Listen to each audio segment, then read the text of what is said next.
안녕하세요. 전쟁에 대한 다양한 주제로 이야기해보는 전쟁도서관 시작하겠습니다. 오늘 주제는 전투요정 유키카제입니다. 칸바야시 초에이의 소설을 원작으로 2002년 OVA로 발매된 SF 항공전 애니메이션이죠.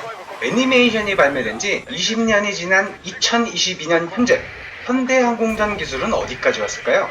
애니메이션으로 보여줬던 기술들이 지금은 가능해졌을까요? 지금 알아보겠습니다.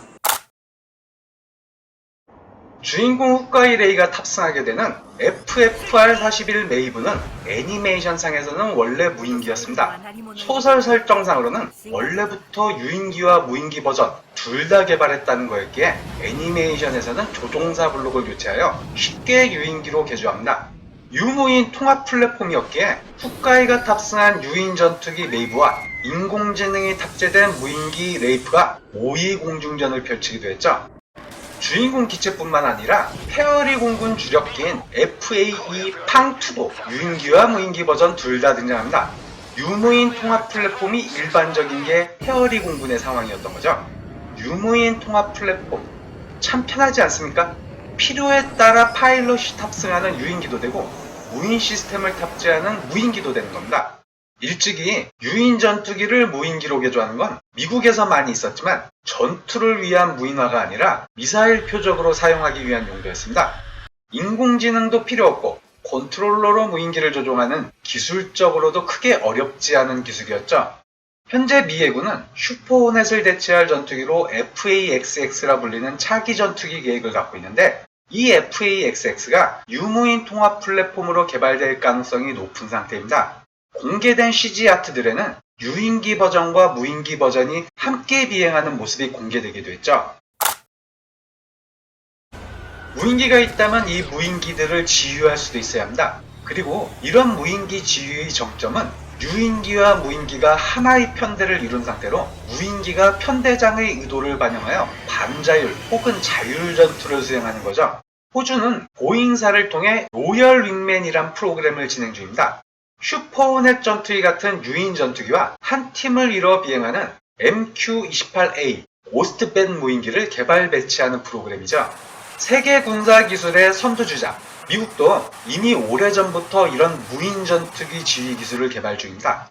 현재는 MQ-25 스팅레이가 무인 구뷰기로 개발된 정도지만 인공지능과 자율 통제 기능이 발전하면 곧 유인기의 지휘를 받는 무인 전투기가 등장하게 될 것 같습니다. 대한민국도 이런 기술 추세에 맞춰 KF-21 기술이 성숙화되면 무인 전투기와 팀을 이루게 될 것 같네요. 방위사업청에서는 그런 비전을 CG 동영상으로 제작하여 공개하기도 했죠. 유키카제에서는 주인공 후카이가 탑승한 전투기가 아군기의 항전 시스템에 미사일 사격 요청을 하는 장면이 나옵니다. 이 요청에 응답한 페어리 공군 전투기들은 일제히 미사일 사격을 가하여 유키카제를 도와주죠. 즉 미사일을 발사하는 전투기는 표적을 조준하지 않고 방아쇠만 당기면 유키카제가 유도한 표적들에 알아서 명중하게 되는 기술입니다. 이 네트워크 사격 전술은 이미 스웨덴의 그리펜 전투기에 적용되어 있습니다.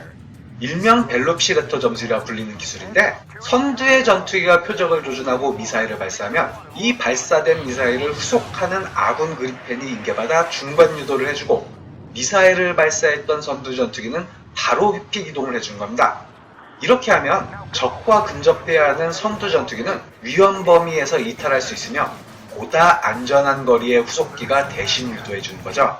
앞으로 차기 전투기들은 이런 네트워크 교전 능력을 발전시켜 나갈 것 같습니다.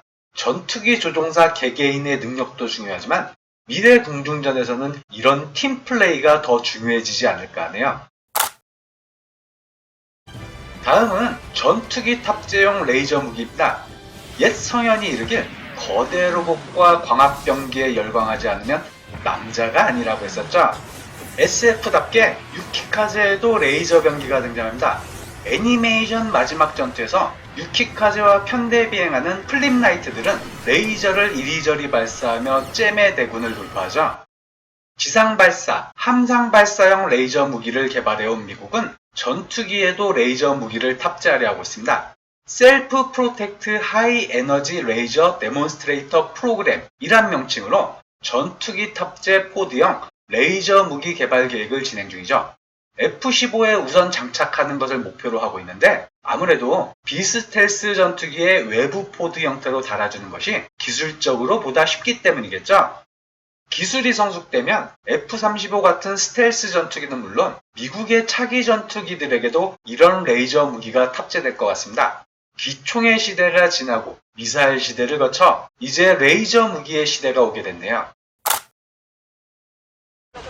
이번에는 스케일에 있어 차원이 다른 기술입니다. 유키카제에는 남자들의 로망, 공중항모 벤시가 등장하죠. 와, 이건 어째 요즘이든 미래 기술에는 답이 없어 보이는 거대함이네요. 공중항모 벤시는 설정상으로는 길이 687m, 너비 1400m, 무게 9650톤에 탑재 항공기 40대라는 어마어마한 규모를 자랑합니다.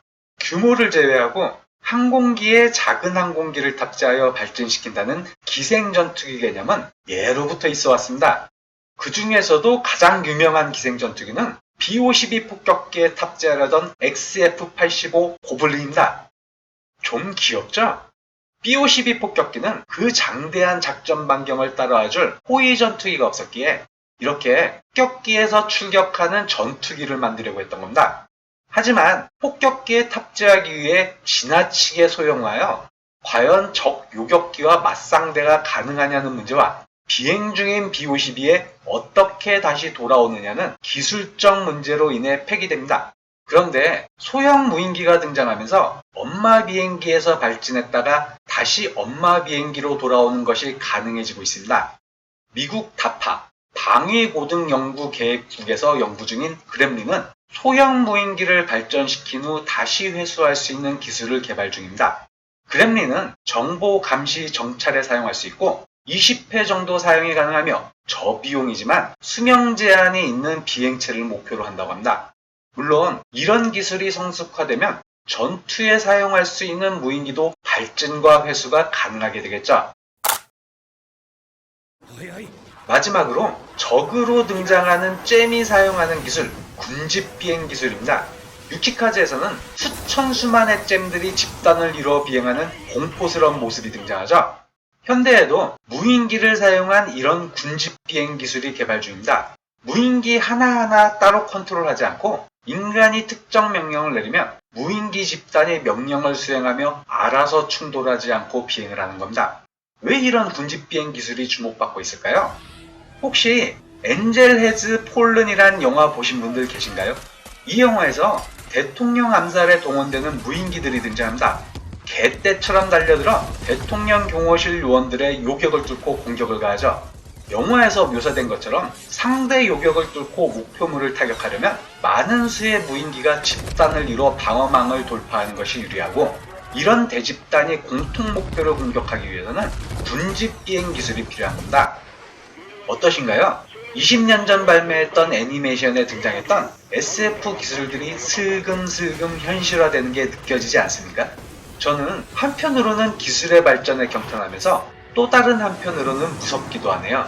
인간을 대체하는 인공지능 기술들, 그리고 보다 효과적으로 적을 살상하기 위한 기술들을 알게 될수록 미래에 벌어질 전쟁이 더 공포스럽게 느껴진 건 우리가 감정을 가진 인간이기 때문이겠죠. 지금까지 전쟁도서관이었습니다. 다음에 찾아뵙도록 하겠습니다.